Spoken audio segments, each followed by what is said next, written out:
Hi అండి, welcome back to my channel Two Little Angels. ఈరోజు video వచ్చేసి ఈరోజు మేము నైట్ డిన్నర్కి మండికి వెళ్తున్నామండి. మా అత్తమ్మలు కూడా ఫస్ట్ టైం మండికి తీసుకెళ్ళాము. మేము సడన్గా మండికి ప్లాన్ వేసుకున్నాము. అప్పటికప్పుడు అడుకొని నైట్ 8:30, 9 అవుతుంది. అప్పుడు మా మండికి వెళ్ళి తిందామని మా చిన్న పాప మా అత్తమ్మలను రెడీ చేసింది. మా హనీ, మా స్మైలీ మా అత్తమ్మలని ఇద్దరిని రెడీ చేసింది. మండి మీరు ఎప్పుడు తినలేదు కదా, రండి మండికి వెళ్ళి తిందాము అంటే మేము బయలుదేరాము. ఇక్కడ మేము జ్యువెలరీ షాప్కి అయితే వచ్చాము, కానీ జ్యువెలరీ అయితే మేము తీసుకోలేదు, సిల్వర్ తీసుకున్నాము. మేము పట్టీలు తీసుకున్నాను, ఇంకా వినాయకుడు, లక్ష్మీదేవికి అటు ఇటు ఎలిఫెంట్స్ తీసుకున్నాము. బాగున్నాయి అవి. అయితే నెక్స్ట్ డే పట్టీలు కొత్త డిజైన్స్ వస్తాయి చూద్దురండి అంటే మేము వెళ్ళాము అక్కడ. కానీ ఇంకా డిజైన్స్ ఏమి రాలే అని చెప్పారు. సరే అని చెప్పేసి నెక్స్ట్ డే వెళ్దామని చెప్పి మేము అక్కడ నుంచి బయలుదేరిపోయాము అక్కడికి మండికి.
ఇక్కడ మేము రెస్టారెంట్కి వెళ్ళి బయటకు వచ్చేవరకు ఫుల్ వర్షం పడుతుంది.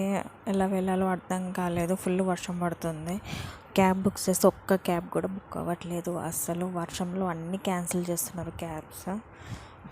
కూర్చున్నాం మేము ఇక అలానే కూర్చున్నాం ఇక వర్షంలో. మా చిన్న పాప ఏమో పోదాం అని తగులుతుంది, కానీ మేము క్యాబ్ కూడా ఒక్కటి బుక్ అవ్వట్లేదు. కిందికి వెళ్ళి ఆటో మాట్లాడదామన్నా వాళ్ళు కూడా వానలో అసలు ఆపట్లేదు. లాస్ట్కి ఒక క్యాబ్ బుక్ అవ్వింది, అప్పుడు మేము ఇంటికి వెళ్ళిపోయాము. మా ఛానల్ నచ్చితే లైక్ చేయండి, షేర్ చేయండి, సబ్స్క్రైబ్ చేసుకోండి.